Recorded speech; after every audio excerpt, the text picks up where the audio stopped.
everyone, I'm glad you're here. Thank you very much for joining me. There was a moderate-sized earthquake there in Montana by the Flathead Lake location.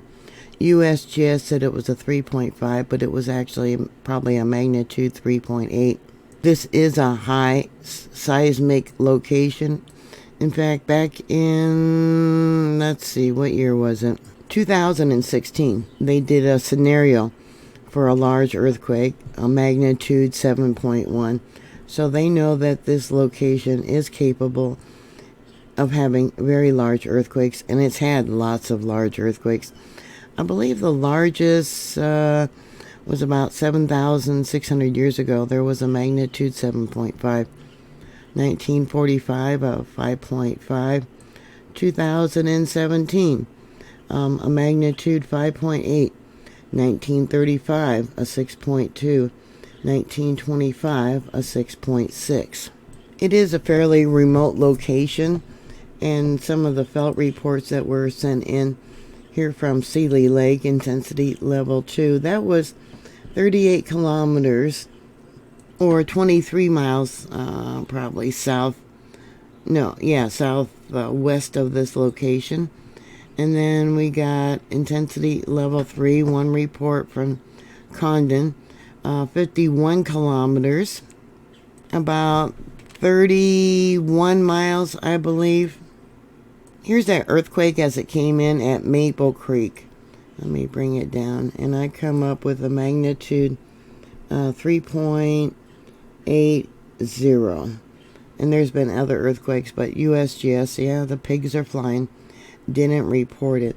You can see it lasted for quite a while. Let me bring this over. Yeah, this was caused by fault movement. Yeah, you can see the sharpened points. On the far left here, that is Holmes Hill's monitor that picked it up. And then we got over there at Yellowstone Lake, right there. Yeah, it was picked up there at West Thumb. That's the other monitor that I have. You can see it, just a quick little pop that shows up there.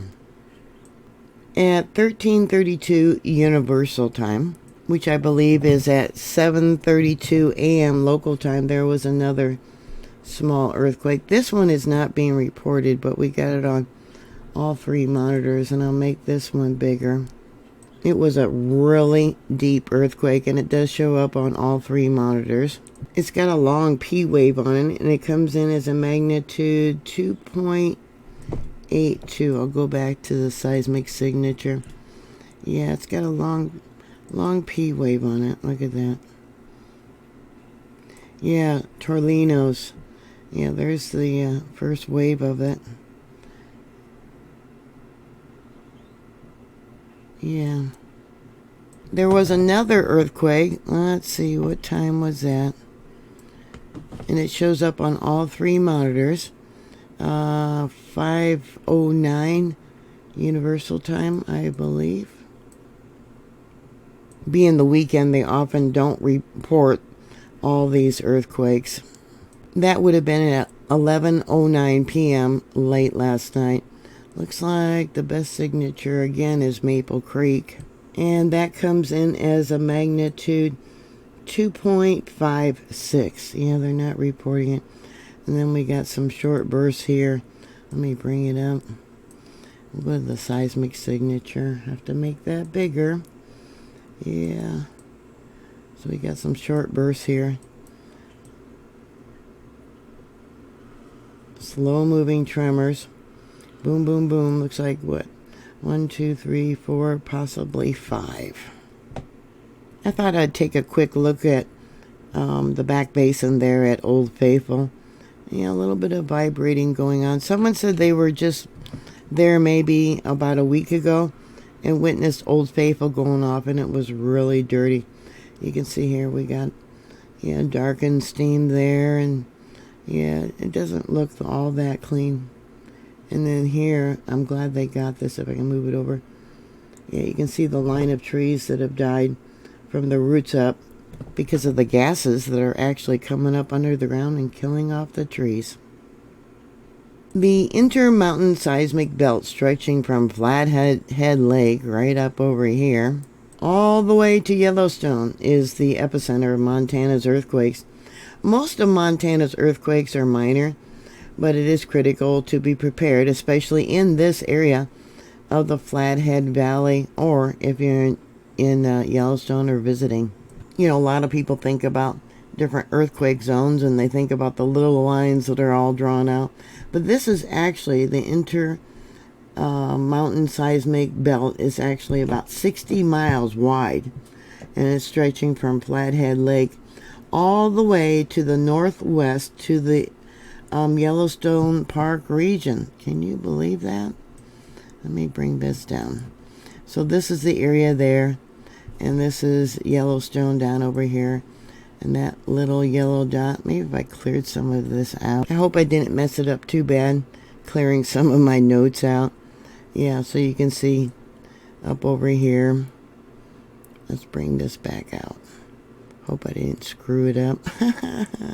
I got so many notes here. Let me see if I messed it up. Okay, good. All right, I didn't. I'll have to remember to put those back on here. Some of the older earthquakes that I did have on here was an example, 5.5 earthquake that occurred there in Montana at 5:37 p.m. on March 31st, 1952. The epicenter was approximately 15 miles east of Big Fork, Montana, a town on the northeast shore of Flathead Lake. I hope I didn't remove it by mistake.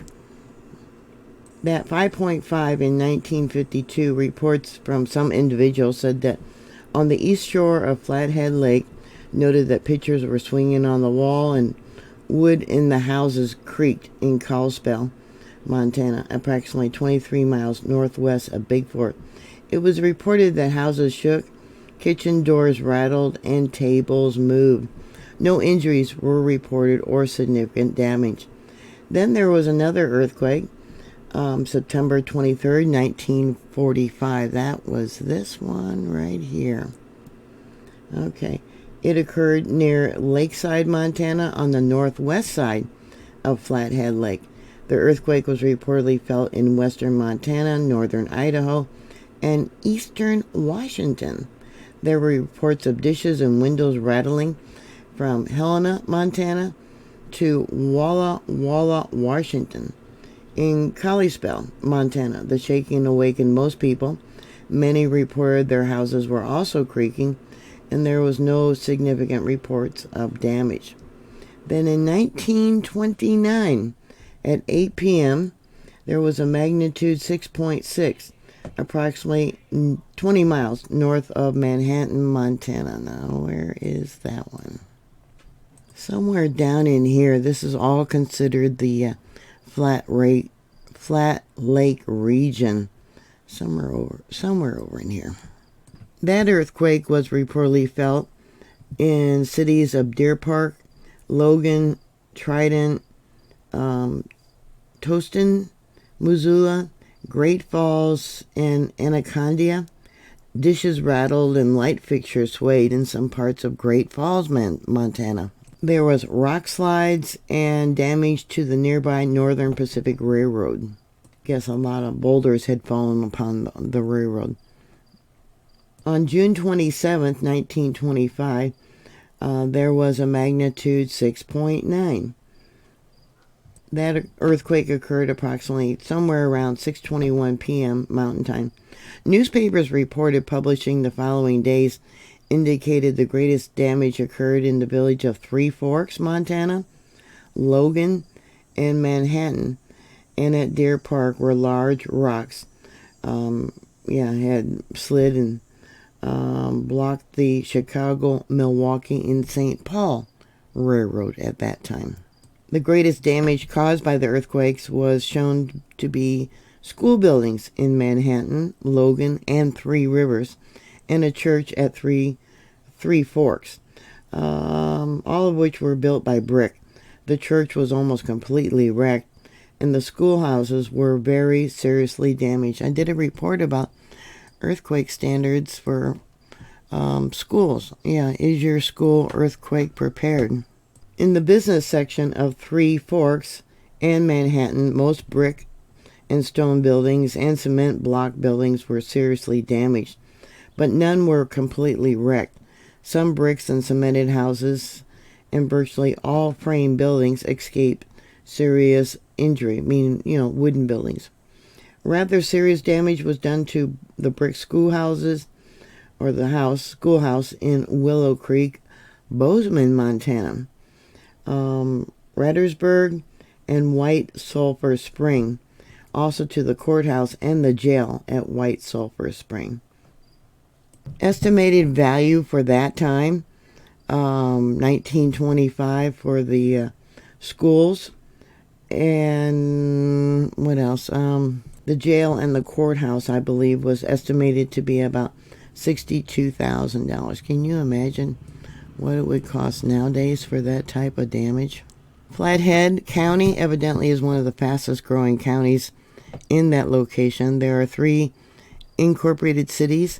Kalispell, which is the largest, has a population of approximately 19,927.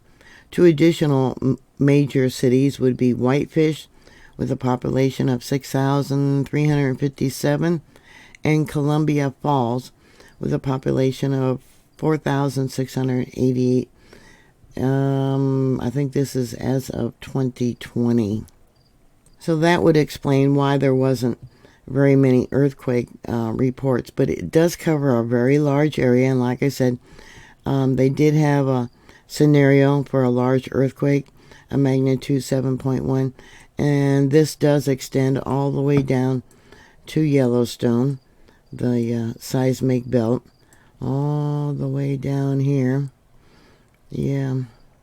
So if you live in that area, I hope you are prepared for a large earthquake. Yeah, you just don't know when another one could happen, or even a 7.1, especially with all these earthquakes increasing around the world. Are you earthquake prepared, and did you feel this magnitude 3.8 earthquake? Like I said, USGS said it was a 3.5. If so, please put your comments down below. Thank you very much for watching. Please share, because of all the censoring going on with YouTube and Google. And I will talk to you later. God bless you. Bye.